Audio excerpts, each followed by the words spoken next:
he came and he ate dinner.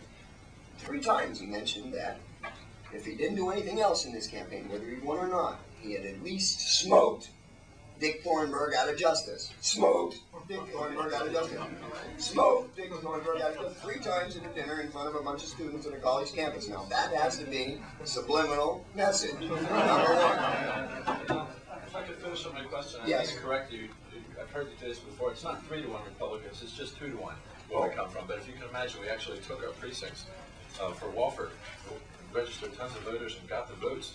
2-to-1 Republican. Now, if I can finish on this question, keep in mind everything that I've just said, and also we've got a videotape of the other senator from our state, Senator Spector, who sits on the Judiciary Committee, lying at a town meeting saying that he didn't know anything about the virtues of marijuana, hemp, or medicine, or otherwise, and I was challenging him on it and biting his lip. And, in light of all this, and the fact that our newly elected Senator Walford knows who we are and has pledged to come back, and that Senator Spector is up for election this year with Bush, wouldn't you say that the user in central Pennsylvania is sitting in a political catbird seat? So yeah, that's a question.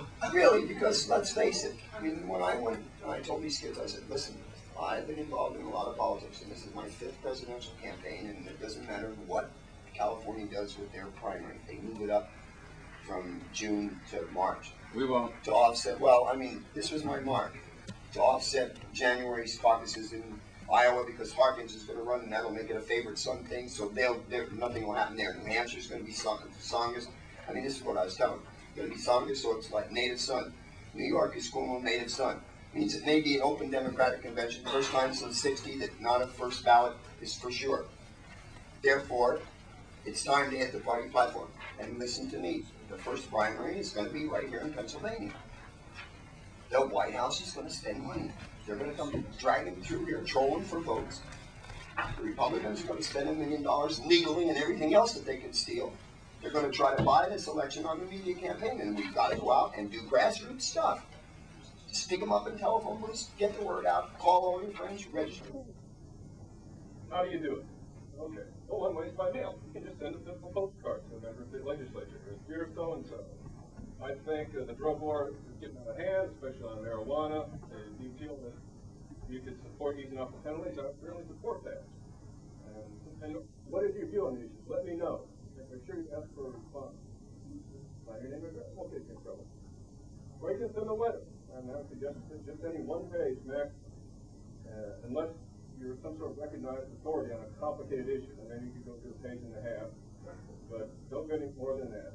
Just invite them to contact you for more information if they want to. And believe it or not, you can telephone these people.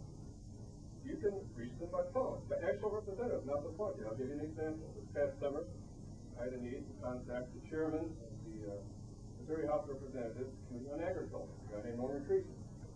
All day long, he makes billion-dollar decisions, deals with big corporations. I phoned his office number. Ring, ring, ring. Hello, Creason here. And the chairman of the committee answers the phone on the state level. I mean, you have direct contact with these people. Another way to contact people is to work in person. Some legislators with a whole town meeting.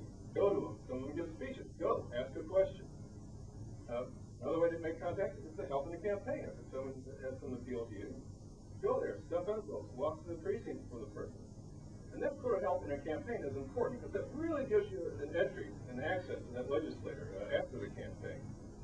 And if you're able to cultivate a friendly relationship with a legislator, then that person can help you in various ways. One is that this person circulates among other legislators. So if he's someone, or she is someone who listens to you and has some sympathy to your view, then that legislator becomes a lobbyist for your viewpoint with other legislators, and that's very important. Also, if you want to be an activist, your legislator can act as a go-between and help you meet people who are ordinarily hard to get a hold of. Some years ago, my legislator got me appointments with the Speaker of the House in Missouri, the President Pro Tem of the Senate, the Lieutenant Governor, the Secretary of State, State Treasurer. And the reason I got to talk to these people is because I had a good relationship with this legislator. Now, another way to make contact with people in the legislature is to give testimony in some sort of hearing.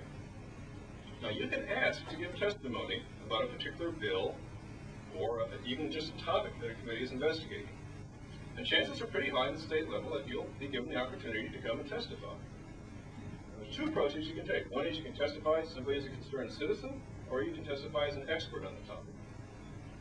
Now, if you speak as a concerned citizen, talk about how the issue affects you, or your neighbors, or people like you. You should just give the human dimension of how this is affecting real people, this issue. Or if you're an expert, the main thing to have in mind is be a real expert. Legislators can tell a fake pretty fast. They're not rocket scientists, but they can detect a flim-flam artist. So if you're portraying yourself as an expert on some sort of topic, you don't have to have a PhD, but you do have to know the topic. Okay. Also in testifying, it's a good idea to leave something with members of the committee. A handout summarizing testimony, a photograph, a trinket like a button or a bumper sticker, just something that they'll take back to their office. When they see it later on, they'll remember your testimony. Just sort of keeps it in mind a little bit. When you contact a member of the legislature, you have to have a mission goal. You have to determine why you want to talk to this person. Otherwise, you don't get anything done. You should ask it. Do you want to speak to a general issue, such as marijuana legalization? Do you want this person to comment to you about a particular law or bill? And what do you want the legislator to do? Become aware of the issue? Introduce some legislation? Support someone else's legislation? Just know exactly what it is that you're asking this person. Now, if you determine what your goal is, then you do whatever is necessary to accomplish the mission. Example, if you want to influence the legislator, you have to project the image of a solid citizen. You have to decide, if you go up to meet a legislator in person,